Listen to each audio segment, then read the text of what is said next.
भवन में। जी। तो उनकी इतनी तकड़ी सेटिंग थी कि आपको लेटर शक्ति भवन में जाके दिलवाया गया। जब मैं इस जगह में जाके पता करा तो उन्होंने साफ साफ मना कर दिया कि हमारा ऐसा कुछ नहीं है, हम पुलिस वाले कुछ नहीं कर सकते इसमें। मुझे किसी इसके बारे में कोई नॉलेज नहीं थी। हैं कि ज़्यादा से ज़्यादा मुझे जेल करा दोगे, मैं जेल चला जाऊँगा। अरे बस जरा पूछो उनसे कैसा लगता है भैया।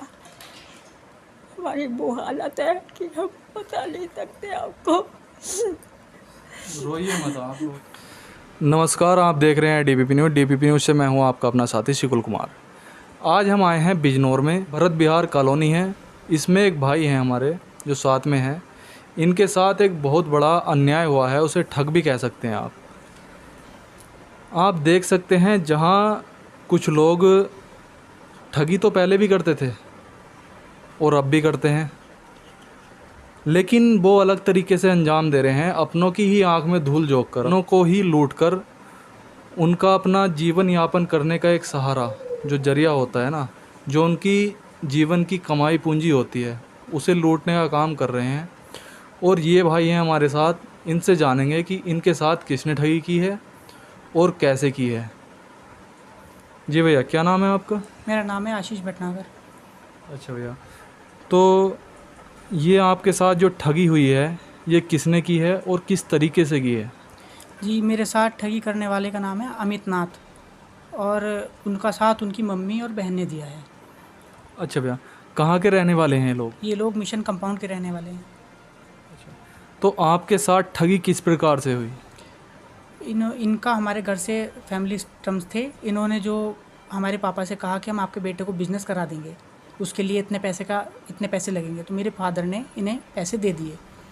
जब मेरे फादर की डेथ हो गई, उसके बाद जब मैंने इनसे पैसे मांगे तो उन्होंने कहा कि हम तेरी नौकरी लगवा देंगे सरकारी बिजली विभाग में।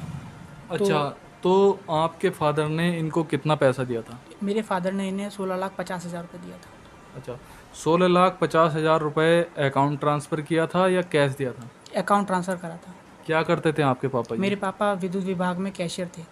विद्युत विभाग में कैशियर थे। तो उन्होंने अपनी जीवन भर की कमाई पूंजी उनको दे दी, मतलब आपका एक बिजनेस कराने के लिए। जी। तो उसके बाद आपके पापा की डेथ हो गई, और डेथ होने के बाद आज तक आपको कोई पैसा नहीं मिला। नहीं जी। तो आपने जब आपके पापा की डेथ हुई, उसके बाद उनसे पैसे मांगे तो उन्होंने क्या कहा? उन्होंने पहले तो ये कहा कि हम दे देंगे, लेकिन अब ये कहते हैं कि ज़्यादा से ज़्यादा मुझे जेल करा दोगे, मैं जेल चला जाऊँगा, लेकिन पैसे नहीं दूँगा, आके बताऊँगा तुम्हें मैं क्या करता हूँ। मुझे धमकी देते हैं। आपको धमकी देते जी। हैं? तो आपने इसकी कंप्लेन कहीं पर की? जी, मैंने सब जगह कंप्लेन करी। मैंने मुख्यमंत्री पोर्टल पे भी इसकी कंप्लेन करी, लेकिन मेरी कोई सुनवाई नहीं हुई। मैं एसपी के यहाँ भी एप्लीकेशन दी, डीएम के यहाँ भी एप्लीकेशन दी। तो आपने मुख्यमंत्री पोर्टल पे जो कंप्लेन की, तो उसकी सुनवाई हुई नहीं? आपके पास तक कोई मतलब इंक्वायरी वगैरह कुछ नहीं आई? जी नहीं, मेरे पास कोई इंक्वायरी नहीं आई। मेरे पास सिर्फ एक बार मेरे पास वहाँ से फ़ोन आया था मुख्यमंत्री पोर्टल से, आपकी सुनवाई हो चुकी है, आप उससे संतुष्ट हैं? तो मैंने उनसे कहा जी कौन सी सुनवाई, मुझे किसी इसके बारे में कोई नॉलेज नहीं थी। जी। तो उनसे आपने जवाब नहीं मांगा कि मेरी सुनवाई कैसे हो चुकी है? मैंने उनसे कहा तो उन्होंने कहा कि हम आपकी जो आपके साथ ऐसा हुआ है, हम आपकी उच्च अधिकारी को रिपोर्ट भेजते हैं। तो उसके बाद कुछ कार्रवाई हुई? अभी तक कोई कार्रवाई नहीं हुई। उसके बाद मैंने कुछ सब जो जगह मैंने एप्लीकेशन डाली थी, मैंने सब जगह बात करी, तो उन्होंने सब ये कह दिया कि हम पुलिस वाले कुछ नहीं कर सकते इसमें, आप केस ही कीजिए। अभी आपने बताया कि आपकी एक सुलहनामा था, दिखाएंगे आप एक बार? तो आपका ये सुलहनामा था, ये कहाँ पे हुआ था? जी, ये नुमाइश ग्राउंड चौकी पे। नुमाइश ग्राउंड चौकी पे आपका सुलहनामा हुआ था? जी। तो आपका ये सुलहनामा राजीनामा जो है, इसमें 16,50,000 रुपये आपके उधार उन पे थे, जो उधार दिखाए हैं उन्होंने। जी। लेकिन आप कह रहे हो कि उन्होंने बिजनेस करने के लिए, बिजनेस आपके पापा से बिजनेस कराने के लिए लिए थे, जी। और उसके बाद आपकी नौकरी लगवाने के लिए। जी, नौकरी तो नौकरी में आपका कहाँ तक कोई प्रोसेस हुआ? जी, कोई प्रोसेस उन्होंने मुझे सारे कागज़ दिए। सपा सरकार का इन्होंने एक लेटर दिया मुझे, बोले आपका इस सपा सरकार के अंडर में जॉब लगेगी और आपका ऐसे जॉब हो जाएगी। वो मुझे लखनऊ में भी वहाँ पे लेके गए, और जब शक्ति भवन में जी। और यहाँ पे मेरठ में एमडी ऑफिस में भी लेके गए। तो क्या वो सपा सरकार के कोई कार्यकर्ता थे? जी, ये सपा सरकार के मंत्री हैं, मुख्य सचिव जयशंकर प्रसाद। जयशंकर प्रसाद जी। और जिनको आपने पैसे दिए थे वो कौन है फिर? सपा सरकार में है कुछ उनका? जी, उनका कोई पद है उनका? जी, उनका तो कोई पद नहीं है, लेकिन फिर उनकी जान पहचान बहुत है। अच्छा, उनकी हाँ सपा जी। सरकार में अच्छी जान पहचान। जी जी जी, सपा सरकार में ही उन्होंने कहा था कि मैं तुम्हें नौकरी मिल जाएगी, और अब ये कहते हैं कि संजीव बालियान मेरे बहुत अच्छे भैया हैं और मैं उनसे तुम्हारी नौकरी लगवा दूँगा। में ये प्रमाण पत्र मिला था या उससे पहले बाद में मिला है? ये उसके बाद में मिला है। कब मिला है आपको? ये मुझे उन्होंने 2018 में दिया है। आपकी जो ट्रांजैक्शन है इसमें, तो ये 23/2/2018 को पहली ट्रांजैक्शन है आपकी, 2,31,86 रुपये 86 पैसे। ये अमित नाथ के नाम पर है। जी और उसके बाद ये प्रक्रिया शुरू हुई। जी तो इसमें आपके कोई डेट तो दे नहीं रखी है? जी, इसमें कोई डेट नहीं दे रखी। ये देखिए प्रमाण पत्र है जो सफर का है, और इसमें कोई डेट इनको नहीं दे रखी है कि आपकी ज्वाइनिंग होगी या नौकरी लगेगी, ऐसा कुछ है। सिर्फ एक भ्रमित करने के लिए एक प्रमाण पत्र ये निकाला गया है, जिसको आप लेटर हेड भी कह सकते हैं। ये ज्वाइनिंग लेटर थे सर, जो उन्होंने मुझे दिए थे। और इन भाई को एक ज्वाइनिंग लेटर भी दिया गया है, जो भाई से जानते हैं उसमें क्या इनको बताया गया था। इसमें मुझे ये बताया गया था कि आपकी जो नौकरी है वो सहायक लेखाकार के तौर पर आपको अपॉइंट किया गया है, और आपको जो इसमें तारीख लिखी थी, इस तारीख पे आपको जाके ज्वाइनिंग देनी है, करनी है। और जब मैं इस जगह में जाके पता करा तो उन्होंने साफ साफ मना कर दिया कि हमारा ऐसा कुछ नहीं है। तो सिर्फ आपको भ्रमित करने के सिवा और कुछ नहीं किया गया।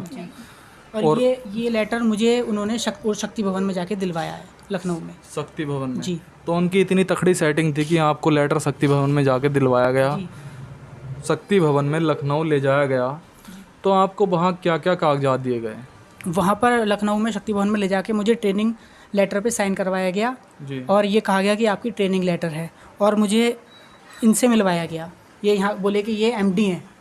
अच्छा। इसके विद्युत विभाग के तो एमडी हैं। ये देखेगा, ये एमडी हैं, जिनको एमडी कहकर मिलवाया गया इनसे भाई से।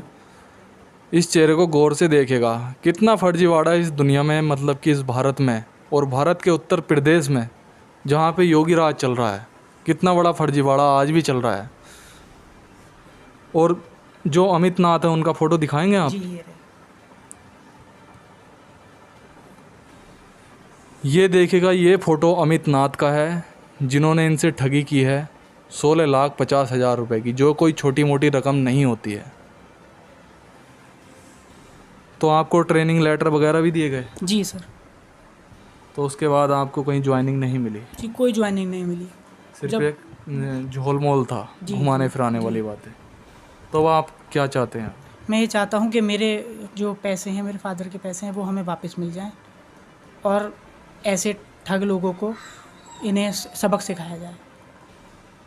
तो आपके जैसे लगभग कितने और लोग हो सकते हैं जो इनके जालसाज में फंस चुके हैं? जी, मेरे जैसे काफ़ी लोग हैं, लेकिन मेरे जो जान पहचान में हैं वो दो तीन जने हैं।